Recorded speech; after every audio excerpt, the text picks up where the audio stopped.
Hablas como una anciana. A veces me siento como una anciana. Temo a los jóvenes de mi edad. Se matan entre ellos. ¿Siempre ha sido así? Mi tío dice que no. Solo en el último año 6 de mis compañeros han muerto por armas de fuego.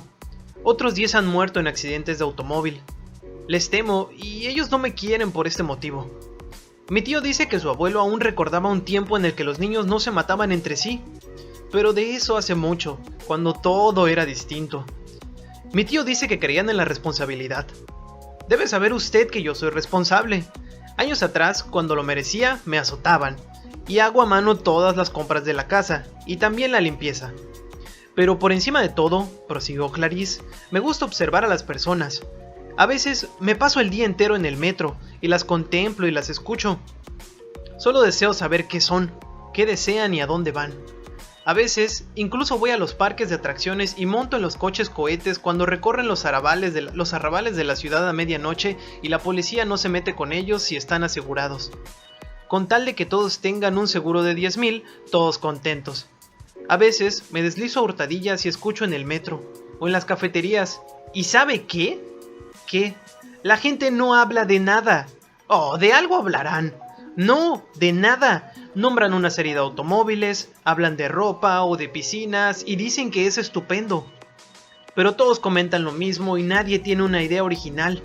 En los cafés, la mayoría de las veces tan solo se oyen las máquinas de chistes, siempre los mismos, o la pared musical encendida y todas las combinaciones coloreadas suben y bajan, pero se trata únicamente de colores y de dibujos abstractos.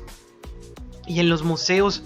¿Ha estado en alguno? Todo es abstracto, es lo único que hay ahora. Mi tío dice que antes era distinto. Mucho tiempo atrás, los cuadros a veces tenían un significado, o incluso representaban a personas. Amigos, sean bienvenidos a un episodio más de Salto de Página, en esta ocasión el número 6.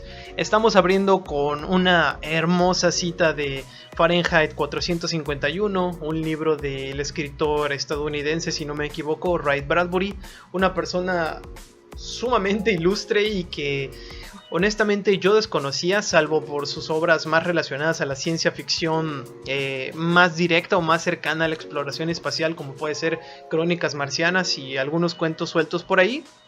Sin embargo, después de leer el libro, que yo creo es de esos libros que todo el mundo conoce, todo el mundo ha escuchado alguna vez hablar, o si pisó en alguna ocasión una escuela, ya sea una secundaria, preparatoria o universidad, le tocó escuchar sobre Fahrenheit 451, pero al mismo tiempo es de esos que muy pocos han leído, o yo pienso, intuyo que muy pocas personas han tenido el acercamiento o se han dado el tiempo, irónicamente tratando los temas que trata el libro, de sentarse y leerlo. Y bueno, abrimos este podcast con una cita muy bella que me gusta retomar constantemente. Y bueno, tengo aquí también una serie de anotaciones sobre cosas que me gustaría abordar.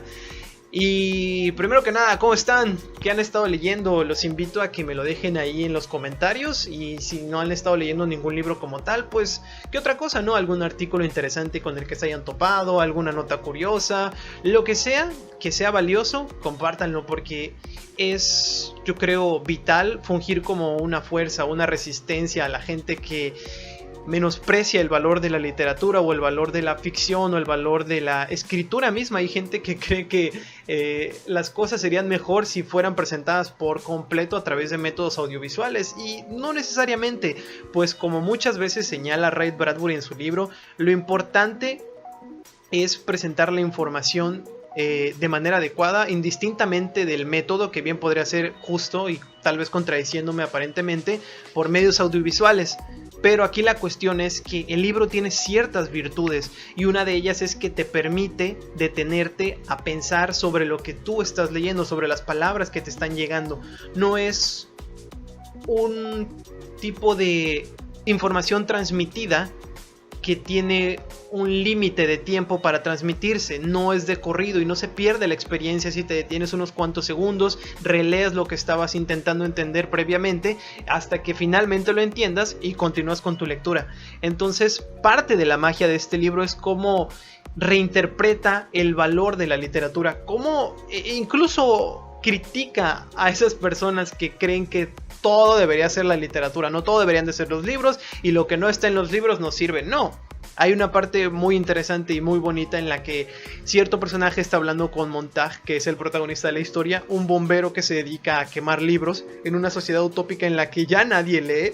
Y este personaje, que es un profesor, si no me equivoco, solía ser un profesor de lingüística, me parece, le dice, es que Montag, lo importante no son los libros, lo que tú estás buscando no es el libro, lo importante es el contenido que tienen esos libros, y la magia radica en la información de calidad que puedes encontrar en ellos, que no está, digamos, revisada, no está menguada, no está disminuida por una fuente externa, por un agente como puede ser el gobierno, a través de los libros de historia de las instituciones educativas. En este caso el libro es una cosa muy personal, es muy sui generis, por así decirlo, dependiendo de cada uno de los autores, ¿no?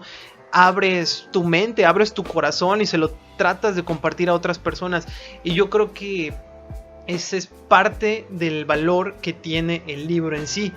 Y bueno, no tengo un tema como tal sobre el que me gustaría girar alrededor de este podcast, entonces simplemente voy a hablar de los libros que he estado leyendo y algunas reflexiones que he ido haciendo al respecto. Pero bueno, esta es una recomendación que yo les hago abiertamente. Lean Fahrenheit 451, son solamente 189 páginas o 190 más o menos, y son de una prosa sumamente sencilla, muy accesible, y de hecho yo creo que puede ser un excelente primer acercamiento con la literatura, de modo en que si escuchas este podcast y no te gusta leer o simplemente estás curioseando por ahí, anímate a leer Fahrenheit 451, es un libro muy bueno, se lee muy rápido, es sumamente interesante, y diría yo que es muy bueno para comenzar cuando se quiere acercar a la literatura. Pero en fin, otro libro que no es para nada bueno si te quieres acercar por primera vez a la literatura es Palinuro de México, de Fernando del Paso.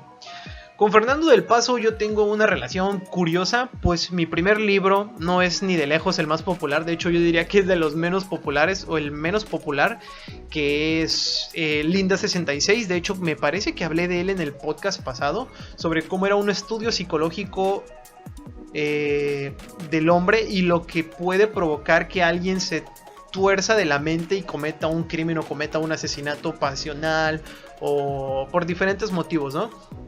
Sin embargo, Palinuro de México nos cuenta la historia de un estudiante de medicina de México de los años 60, y todo lo que gira alrededor de ello, es decir, tanto la sociedad, tanto la cultura, tanto la economía, tanto el sistema educativo, cómo funcionaba, abarca una cantidad insana de temas, y esa es la palabra, el adjetivo que utilizo y que tengo escrito aquí en mi escaleta, es una cantidad de temas insanos. Por algo el libro es tan monumental en cuanto a páginas, porque, y lo voy a revisar ahora mismo, tiene alrededor de 600 páginas, pero tiene una letra chiquita, y en cada una de esas páginas hay una cantidad densa de temas, y la forma en que lo expresa Fernando del Paso es sumamente complejo, pero al mismo tiempo maravilloso, porque cuando habla de algo, realmente desnuda ese algo y busca en las entrañas de ese ser, como si lo rajara con un bisturí de cirujano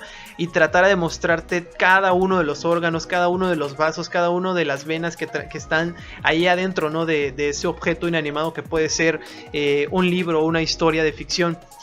Y Fernando del Paso hace magia con las palabras, es decir, habla de todo, habla de... No lo he terminado, aún no estoy en proceso de... voy por el capítulo 10, pero nada más en estos 10 capítulos ha hablado sobre los movimientos estudiantiles, y sé que más adelante va a abordar el movimiento del 68, que es una parte fundamental, ya no solo de este libro, sino de la historia de nuestro país, de México. Quizá nosotros aquí en Tabasco o en otros lugares de, como llaman algunos, provincia, no sea tan marcado el valor histórico que tiene esto, pero sí que lo es, porque propició una serie de cambios en muchos sistemas, incluso de pensamiento aquí en nuestra sociedad mexicana, y ha permeado incluso hasta la fecha en la manera de ver los movimientos estudiantiles y los resultados que estos pueden obtener. También habla, como Palinuro es un estudiante de la Facultad de Medicina, pues habla sobre la compra de cadáveres en las escuelas, principalmente en las universidades. Me asustaría pensar que en un sistema educativo inferior a la universidad se compraran cadáveres. Pero en este caso habla sobre cómo a través de tejemanejes y pues métodos altamente cuestionables, las universidades se encargan de comprar los cadáveres para que se lleven a cabo las autopsias, y cómo en los años 60 eran casi un ritual que era sumamente especial, porque hasta ese entonces no estaba tan permitido explorar la parte interna de los cuerpos. Era de las primeras veces en las que se comenzaba a hacer, y pues por lo mismo permitió un avance histórico sumamente grande, ¿no? Estamos ante un México sumamente reprimido, sumamente ignorante en cuanto a muchos temas, porque veníamos de una sociedad sumamente cerrada, y que de hecho mucho de ello no cambió sino hasta la entrada del Tratado de Libre Comercio, cuando México se abrió al mundo. Pero en este año en particular, bueno, en esta década en particular, la de los 60s, México era otro. Hubo un antes y un después de movimientos como el 68, ¿no? También el libro habla sobre el anhelo por un pasado perdido por el peso de los años, como en la historia de el tío de Palinuro, que fungió como general en el ejército, y en un momento muy íntimo, muy privado, personal y sumamente trágico en muchos sentidos, él ya viejo, ya con los ojos ajados y flojos, él abre la puerta del armario y se topa con tres uniformes que lo acompañaron en diferentes puntos de su historia, desde su entrada en el ejército y cómo poco a poco fue escalando en esta jerarquía establecida en la milicia mexicana, ¿no? Y cómo cada uno de estos tres ropajes simbolizan momentos cumbre de su vida, su momento cúspide en el que él más vivo se sintió, más experiencias tuvo y, bueno, en palabras suyas, más vivió, ¿no? Y la forma en la que Fernando del Paso lo describe es con él sentándose a comer, o creo que era a beber un café consigo mismo, con esas tres versiones de sí, y platicando y charlando sobre cómo un hombre logró un montón de triunfos y sirvió a su nación y consiguió un montón de beneficios para la sociedad. Y al mismo tiempo lo narra con una tristeza en la mirada, en las palabras que suelta el tío de Palinuro. Es una cosa maravillosa cómo este diálogo interno se lleva a cabo con la ilusión de él en un escenario en donde se encuentra sentado en una mesita tomando el café con estas otras tres personas que son él mismo, pero en diferentes momentos de la vida de él, ¿no? Es maravilloso. Y no todo es serio en el libro. De hecho, puede parecer que es una lectura sumamente pesada, que sí lo es, pero no por los motivos que podría pensar uno, porque pese a que aborda temas complejos, utiliza mucho humor y eso aliviana en demasía la lectura. Hay unos capítulos que son, a falta de otra palabra, hilarantes. De verdad que yo creo que es el mejor adjetivo que se le puede dar a este libro. Hay un capítulo entero que se basa en una apología de la masturbación en nombre de la ciencia, y cómo el amigo de Palinuro está dispuesto a probar diferentes formas de masturbarse nada más para probar algo en nombre de la ciencia. ¿Qué cosa? Pues lean el libro, ¿no? Es sumamente interesante, y de ahí deriva uno de los de los poemas más divertidos que he escuchado alguna vez, que es el de: un mono enamorado de sí mismo dedicóse con furor al onanismo, y tal fue su empeño en la tarea que al final terminó como una oblea. Moraleja: es malo el opio, pero es más malo el amor propio. Y es una maravilla, es increíble. O sea, hay un capítulo también, creo que se llama El ojo de vidrio que todo lo ve, que básicamente es Palinuro yéndose de farras, y entre el desmadre que hace se traga el ojo de vidrio de uno de sus amigos y termina en su culo, ¿no? O sea, literal tiene el ojo de vidrio de esta persona atorado en el culo y no se lo puede sacar. Y hay una cantidad de bromas y referencias a diferentes cosas, como al barbero de Sevilla. Empiezan a hablar en italiano o hacen referencias a ello. Es increíble, es súper mágico, porque literalmente pues es eso, el ojo del culo de Palinuro. Y es maravilloso. Lean Palinuro si ya tienen experiencia en la literatura pesada, con autores que no son, digamos, muy laxos en su prosa. Y esto no necesariamente significa que sea malo, ¿no?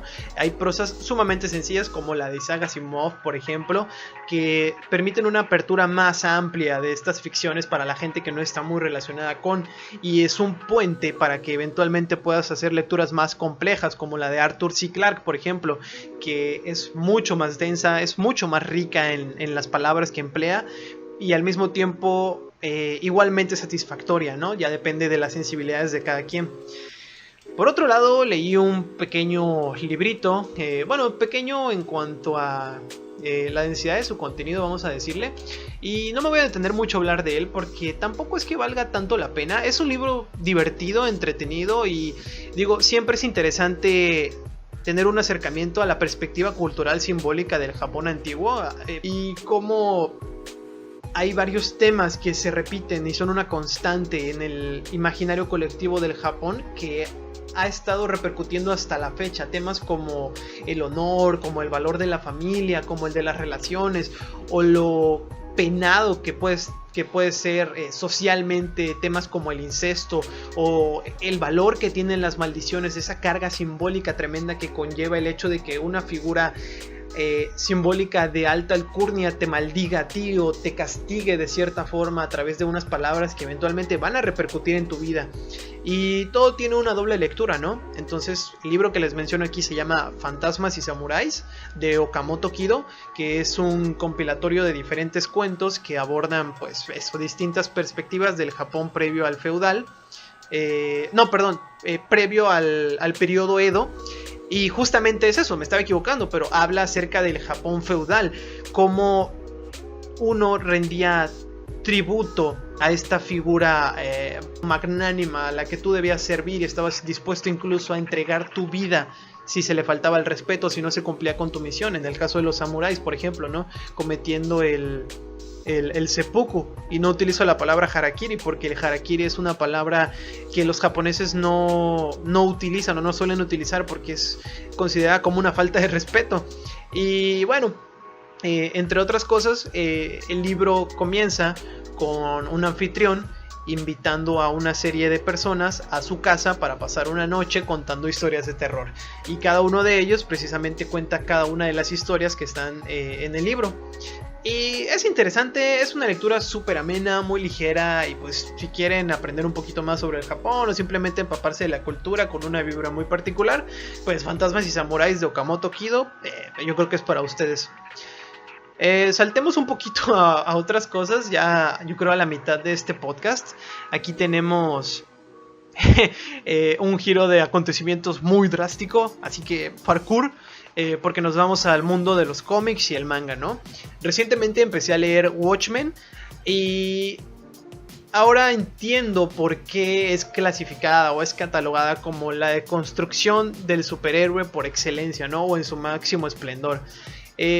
Y como decían por ahí, ni siquiera parece una historia de superhéroes como tal. Es decir, hay la figura del superhéroe en este libro, pero no es ni siquiera el tema central y no se aborda como tal. Es decir, habla más sobre una sociedad decadente, caída en desgracia, venida a menos a causa de las guerras, a causa de la incertidumbre ante lo venidero, y cómo unos enmascarados salen a combatir el crimen y son juzgados precisamente por los métodos tan poco ortodoxos y sumamente cuestionables que emplean para, entre comillas, hacer justicia, porque todos los personajes que participan en la obra están tocados de alguna manera, y cuando digo tocados me refiero a que están medio locos. Son personas sumamente extremistas, con ideales incluso fascistoides o protofascistas, o gente sumamente de ultraderecha que busca violentar o está dispuesta a violentar la integridad de las otras personas nada más porque él cree que eso es lo correcto. O incluso ni siquiera les importa hacer lo correcto, simplemente acampan a sus anchas y hacen lo que quieren para obtener lo que busquen. Entonces, Watchmen es una historia sumamente interesante, es densa. La verdad, yo no suelo leer muchos cómics, sin embargo, con este en particular me doy cuenta de las diferencias que hay entre la escritura de Alan Moore y la que tienen muchos otros escritores del cómic, que tampoco son tantos, ¿no? a los que me he acercado. Pero, bro, Alan Moore realmente se toma muy en serio esto de la literatura y de la escritura, y se nota, sobre todo con esta obra que muchos consideran su máximo exponente, ¿no? O su obra maestra, su magnum opus. Es una lectura pesada, no es, diría yo, ni siquiera un cómic para leerse en una sentada como otros, como el Dark Knight Returns, por ejemplo, pero es muy interesante. Y lo más genial yo creo que tiene Watchmen es que lo ves ves la historia desde distintas perspectivas, desde distintos tiempos, y al mismo tiempo desde distintas perspectivas del tiempo. Y esto último cobra sentido cuando llegas a la parte de el Doctor Manhattan, ¿no? John Osterman, que su capítulo de El Relojero, que cuenta la historia de cómo se convirtió en lo que es, en esa criatura, bueno, en ese ser omnipresente y omnipotente de color azul, radiante en muchos sentidos. Él ve el tiempo desde una perspectiva diferente, él no lo ve como nosotros, que tenemos una... Y sobre eso estaba reflexionando el otro día, ¿no? Sobre cómo el tiempo es una medida arbitraria que los seres humanos nos autoimponemos para establecer parámetros y puntos de referencia, y así medir los resultados de diferentes propuestas que nos hagamos a nosotros mismos, ya sea de manera individual o colectiva. Y pues es eso, es una medida completamente arbitraria que los seres humanos nos hacemos. Y la forma en que lo ve el Doctor Manhattan, la manera en que ve la vida, es sumamente nihilista. Es un personaje en todo el sentido de la palabra nihilista. Podría parecer incluso que menosprecia la vida, pero es que lo ve como lo que es, como un punto diminuto en un espacio gigantesco. Y es muy genial escucharlo hablar, o bueno, leerlo, ¿no? En este caso. Entonces, pues ahí voy a seguir con Watchmen. Es también una lectura, yo creo, obligada si te interesa el mundo de los cómics, o diría incluso de las historias de ficción, ¿sabes? O si te gustan los superhéroes y ya estás aburrido de las historias clónicas y los personajes sumamente planos o sencillos, échenle un vistazo a Watchmen. Yo creo que podría gustarles, tiene un potencial muy grande, pero pues sepan a lo que se atienen, ¿no? Porque no es una lectura convencional, diría yo. Por otro lado tenemos a Ghost in the Shell en la otra parte del ring, ¿no? Una premisa enteramente opuesta, enfocada al cyberpunk, y con todo lo que lleva la premisa cyberpunk, ¿no? Que generalmente nos cuenta historias de un mundo distópico en el que las megacorporaciones tienen el poder de todas y cada una de las partes. El Estado ya no existe en la sociedad, y ellos son los que regulan todas y cada uno de nuestros movimientos, todos y cada uno de nuestros cuerpos, incluso de las partes de nuestro cuerpo. Y en el mundo de Ghost in the Shell existe el alma, o sea, de buenas a primeras ya existe el alma y se puede trasplantar, la puedes pasar a otros lados, que vendría a ser prácticamente la conciencia, ¿no? Ghost in the Shell utiliza, pues eso, fantasma como un sinónimo de alma, como un sinónimo de conciencia, y esta es trasplantable, perdón. Y todo lo que eso implica es explorado en cada uno de los casos que se abordan en la historia.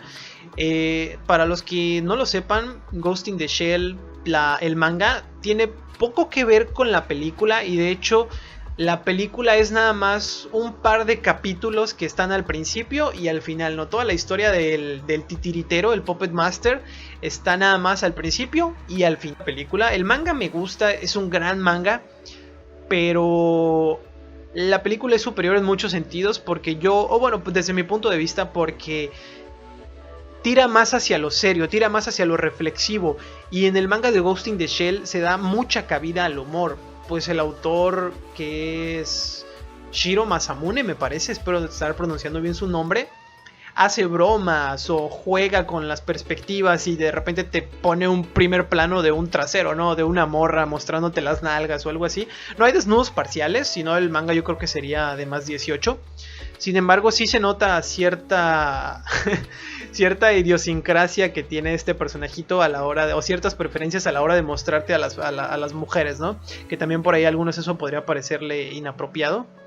Pero si te quitas esa espinita, estás ante una historia muy interesante, muy bien planteada y tiene unos dilemas que yo creo que es de lo más interesante que hay planteado en la ciencia ficción. Hay, por ejemplo, un caso que nunca se me va a olvidar de una compañía de autopartes mecánicas que se dedica a secuestrar niñas para extraer su conciencia, mezclarlas y meterla dentro de una prostituta robótica, dentro de una dentro de un, ¿cómo se llama? Un robot sexual, y vendérselas. Una cantidad brutal de dilemas, es muy crudo, y yo creo que esa es la magia de los japoneses, cómo mezclan la crudeza con el humor. Eso es algo tan cotidiano que yo a veces me pregunto cómo se les ocurren estas historias. Pero pues bueno, tiene que ver también con la historia que vivieron allá en Oriente, que es muy distinta a la que tenemos aquí en Occidente. Y es por eso yo creo que nos resulta tan llamativo cuando vemos estas historias de anime o de manga. Porque a Japón le tocó vivir pues la destrucción, ¿no? De ciudades enteras a través de bombas atómicas durante la Segunda Guerra Mundial.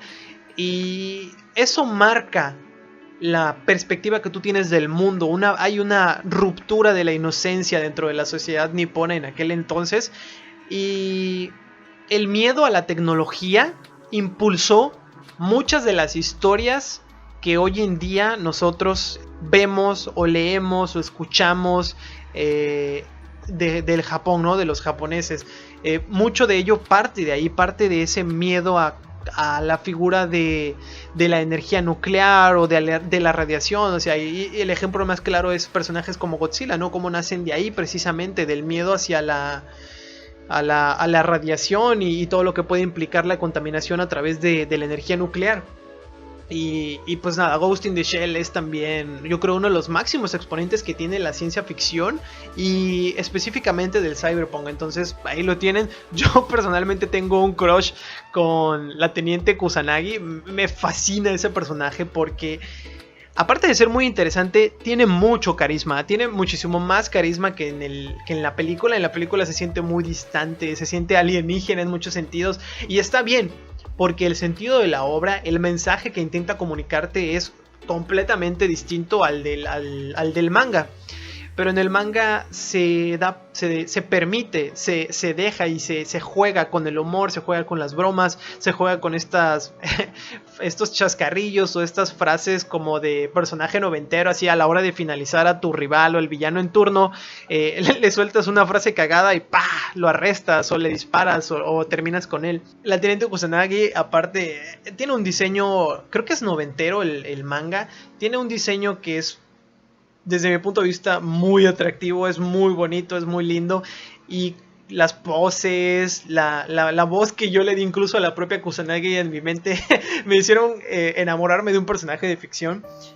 Obviamente esto lo digo hiperbolizando, pero me encantó, me fascinó y es bellísimo si una mujer existiera así. Oh, Dios bendito. Aparte, como diría el señor santo por ahí, las mujeres con poder tienen una piel muy particular, un atractivo que te hace voltearlas a ver, te hace verlas más atractivas de lo que podrían llegar a ser si no tuvieran ese poder, nada más valiéndose del aspecto físico, ¿no?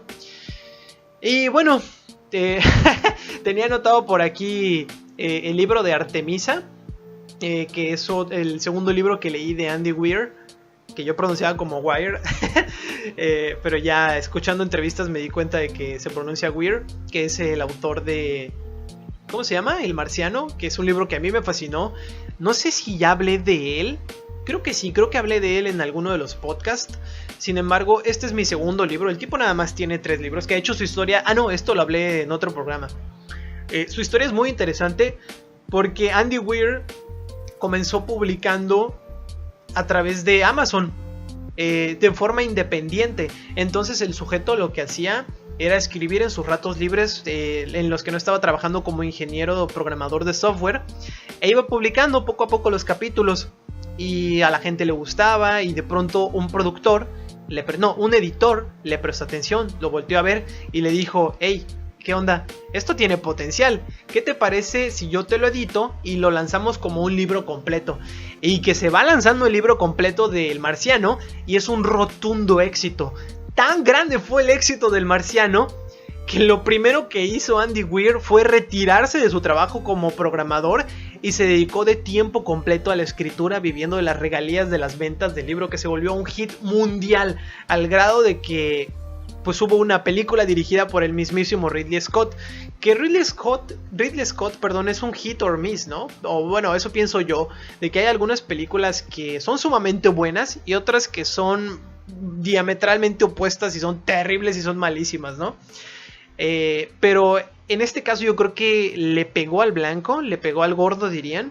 Y la película del Marciano es buenísima. Pero bueno, regresando al tema con Artemisa. Este fue su segundo libro. El tercero creo que es Project Hail Mary o algo así. Proyecto Hail Mary. Que salió hace unos cuantos meses, me parece, no estoy muy seguro. Pero se me quitaron las ganas y esto tiene que ver con Artemisa. El libro de El Marciano, el primero que sacó, es muy bueno, es dinámico, es entretenido, el personaje es sumamente carismático, es creíble, es emocionante, la manera en la que plasma la ciencia es incluso divulgativa, diría yo, es súper accesible para todo el mundo y es de esos libros que, como dijo ¿cómo se llama este sujeto? El canal de Date un Blog o Date un Bold, creo que es. Se apellida Santolaya, no me acuerdo cómo se llama, que de hecho dejó su canal hace poquito, me parece, sí, creo que hace como un mes se retiró, se despidió de YouTube.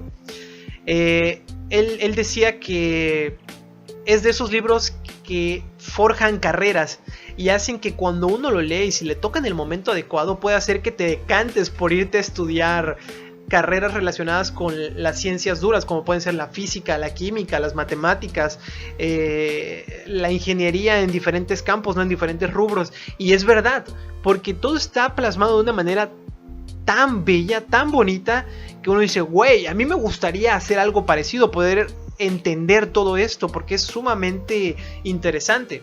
Y la cosa con Artemisa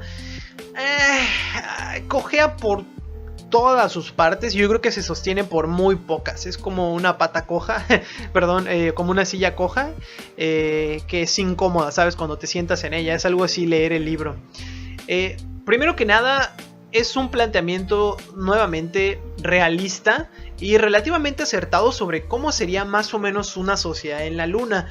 Pues lo que te presenta es una sociedad aparentemente utópica dividida por una jerarquía social, que es un tema que no se explora tanto como me gustaría, pero que yo creo que es un reflejo de lo que observa Andy Weir de nuestra sociedad moderna, ¿no? Sobre cómo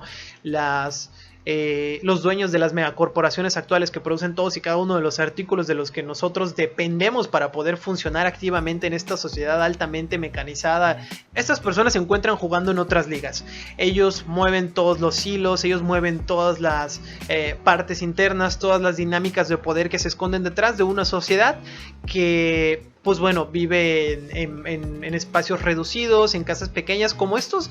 Lo que ocurre en Artemisa es que hay una sociedad lunar, es decir, ya emigramos a la Luna, ya estamos radicando allí, la vida en la Tierra todavía existe, pero debido a la extracción de cierto mineral que hay en la Luna, es posible colonizarla y se establecieron una serie de cúpulas en donde la gente puede vivir tranquilamente. Sin embargo, no todo el mundo puede costearse los mejores espacios en cada una de las cúpulas, y de hecho, en cada una de ellas hay diferentes estratos sociales, desde la gente que tiene lo mínimo para poder vivir ahí y que en ocasiones cuando se le acaba la plata es deportada y es regresada a la Tierra, y por lo mismo, como es regresada a la Tierra sin un quinto, recaen en una pobreza aún más extrema cuando regresan al planeta, ¿no? A nuestro planeta materno.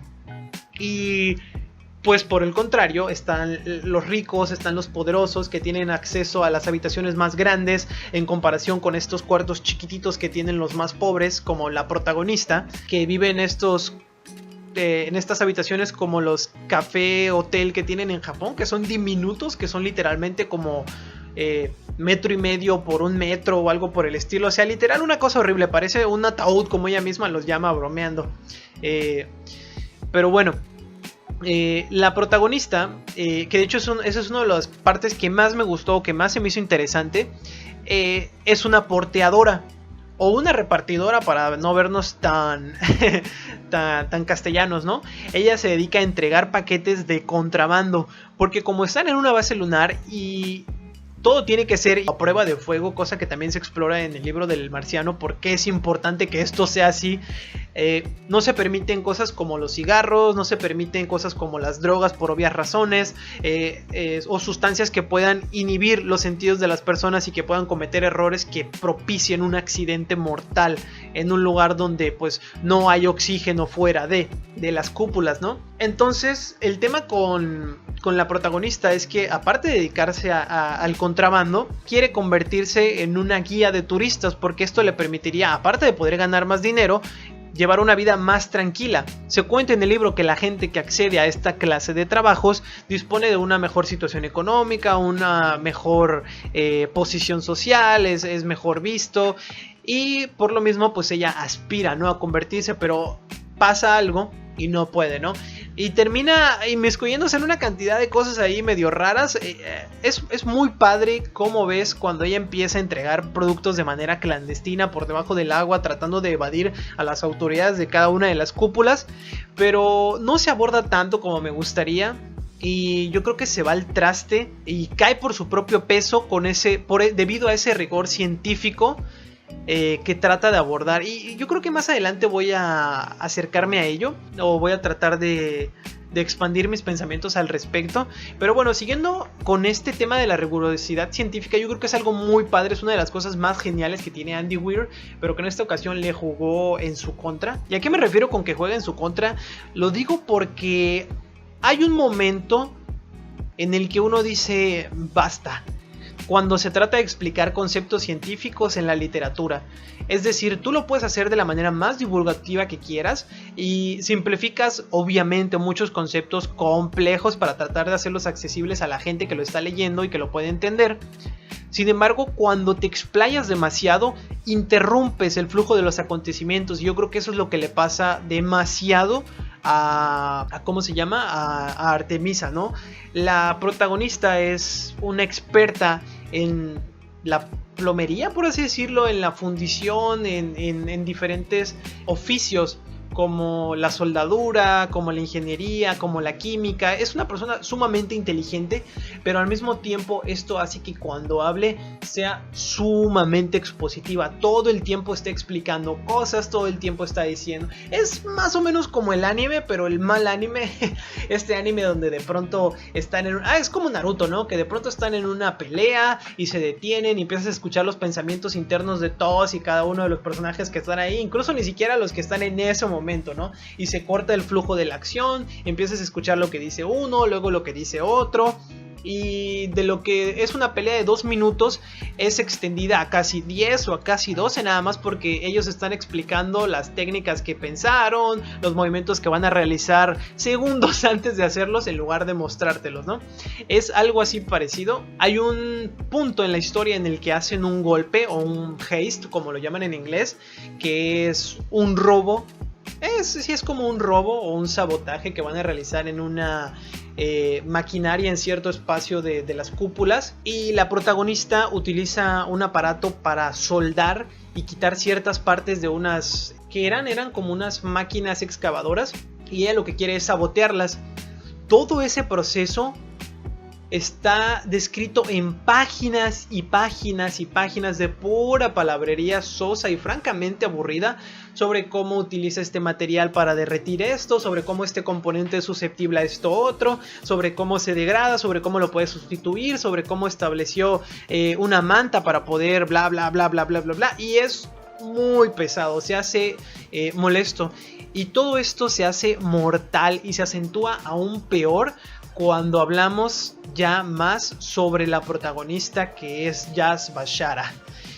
Es todo un cliché y los personajes están permeados por una conducta adolescente tan molesta, pero tan frustrante, que aparte de ser sumamente inverosímil, es desagradable. La protagonista es molesta, cae mal. Y cuando un protagonista te cae mal, oh boy, ¿para dónde puede ir tu historia si no es que a peor? O por lo menos es muy complicado que hagas un personaje que caiga mal y que la historia se sostenga, ¿no? Sobre los acontecimientos mismos en los que se ve envuelto el personaje. Y aquí no pasa eso. La protagonista es molesta y se comporta como lo que Andy Weir cree que es una chica. Y todo el tiempo es infantil, todo el tiempo hace bromas de sexo, todo el tiempo es chocante, y esto sumado a secuencias como las que digo del sabotaje de estas máquinas hacen que el libro se haga sumamente pesado. Había momentos en los que yo lo dejé por un par de días porque no quería continuarlo. Y Dios bendito, lo terminé porque había algo. A mí me gustan mucho las historias de ciencia ficción y esa tenía algo, un atisbo de lo que a mí me gusta en las historias de ciencia ficción, pero estuve a punto de dropearlo.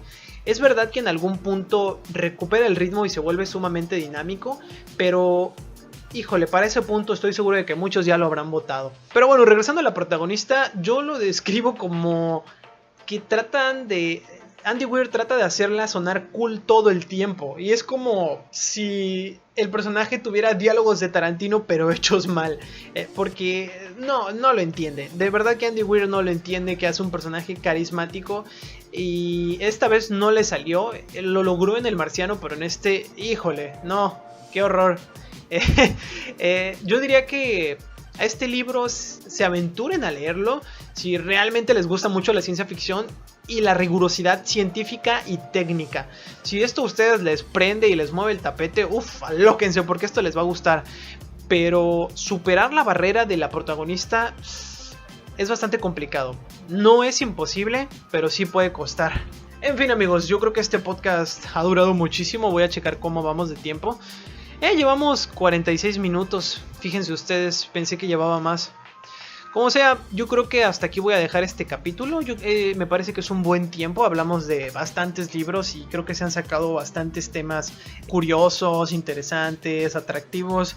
Así que, pues nada, cuéntenme en los comentarios cómo les ha ido en sus lecturas, si han estado leyendo algo. Y si no, pues aquí va a quedar esta bitácora plasmada en los anales de YouTube de aquí hasta que se acabe el tiempo, como dije alguna vez en el podcast pasado. Y anímense a leer. Hay tantos libros allá afuera, tantas historias que son maravillosas y que vale la pena leer, que no te acabas. Así como pasa en el cine, así como pasa en la animación, así como pasa en muchos medios artísticos. Se te va la vida leyendo historias.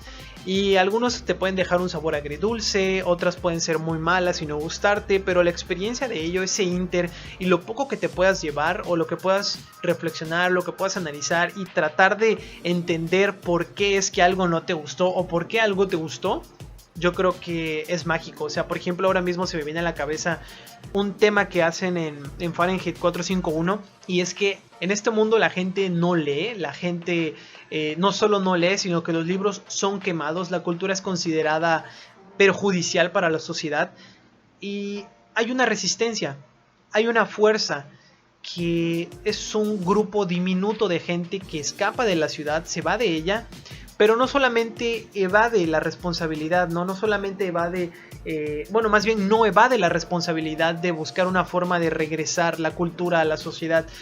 Lo que hacen estas personas que se van, que viven a las afueras, es que se convierten en libros humanos. Y es literal esto, dedican su vida entera a memorizar las obras de diferentes personajes históricos, desde Platón, desde William Shakespeare, desde lo que tú quieras. Cada uno de ellos se pasa a convertir en la voz de tal personaje. Entonces, si tú algún día quieres experimentar cierta historia, quieres experimentar el banquete de Platón, por ejemplo, pues ve a ver a esta persona de allá, ¿no? Y él te lo cuenta textualmente. Digo, esto es relativamente imposible. Me pareció haber leído algún artículo una vez de unas personas que eran consideradas libros humanos y tú podías acercarte a ellos. Esto hablo de la realidad. Tú te acercas a estas personas, no sé dónde están, creo que en una biblioteca en algún lugar de Europa. y ellos memorizaron tal cual textualmente varios libros y te los pueden narrar y te los pueden contar y te pueden hacer citas y demás, y es una cosa que a mí me sorprende y me impacta hasta dónde podemos llegar como especie, ¿no? Pero el punto es que ellos lo hacen con la finalidad de la resistencia, de hacer un contrapeso a una sociedad embriagada por la fugacidad, por la búsqueda incesante del placer ante todo, sin tratar de detenerse a entender el porqué de las cosas. Y esto solo reafirma lo que mencionaba al principio sobre cómo el medio no es lo importante es la información, que uno posea información de calidad, ya sea en la mente, ya sea escrito en un papel, ya sea en un video, ya sea a través de la música, ya sea a través de un pinche poema, a través de un haiku incluso. Lo importante es el mensaje, no el medio. Entonces son temas para reflexionar, son muy interesantes, y yo creo que la palabra de esta noche es interesante, lo he estado repitiendo como la muletilla. Pero bueno, me quería despedir con una cita de Fernando del Paso en Palinuro de México. Y pues, amigos, muchísimas gracias por haberme acompañado a lo largo del programa. Ojalá se animaran a comentar, de verdad creo que me gustaría empezar a construir una comunidad. Siempre he dicho esto, pero una de las razones por las que inicié este canal es porque yo sentía una necesidad imperante de hablar, de contar cosas, de hablar sobre lo que yo estaba leyendo, de platicarles a los demás.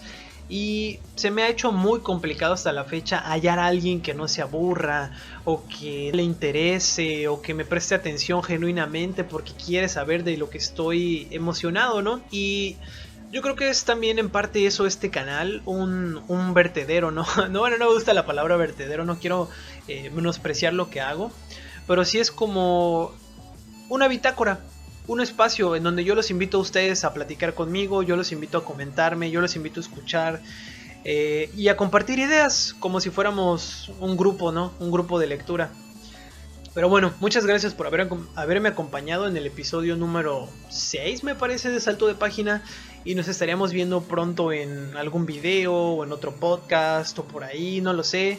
Estoy trabajando en un cuento que me gustaría convertir en un audiocuento y subirlo aquí al canal. Ya veré cómo va ese proceso. Y pues nada, me despido con la cita que dice así. Nos reímos y el caviar se escapó de nuestras bocas como burbujitas negras. Cuando quise volver a penetrar a Estefanía y ella abrió las piernas, mi esperma se salió de su vagina y dibujó en el aire arabescos pornográficos. La disminución de la gravedad llegó hasta tal punto que las rayas de la piel de tigre que tenía colgada en la pared se desprendieron de la piel y rodearon nuestros cuerpos y nos encarcelaron. Luego se desprendieron todos los motivos frutales de nuestra vajilla e hicimos el amor entre racimos de uvas diminutas y montañas de manzanas liliputienses. Luego se desprendieron las flores que Estefanía había bordado en la funda de la almohada, y como cada vez que mi prima dormía el bordado dejaba una huella en su cara, se desprendió también la huella de las flores. Luego se desprendieron los lunares blancos de mi corbata azul, y entonces hicimos el amor rodeados de lunas pequeñas con sabor a seda. Después se desprendieron todos los puntos de colores de un cuadro de Seurat, y nos bañaron de confeti. Luego se desprendieron los encabezados y las noticias de los periódicos y las palabras de los libros, y se confundieron. Y entonces nos amamos entre la muerte del Che Guevara en Vietnam y Madame Bovary cruzando el Atlántico en el espíritu de San Luis. Después se desprendió el significado de las palabras y las frases, y entonces hicimos el amor entre balbuceos y sílabas sin sentido. Amigos, nos vemos en la próxima y cuídense mucho. Adiós.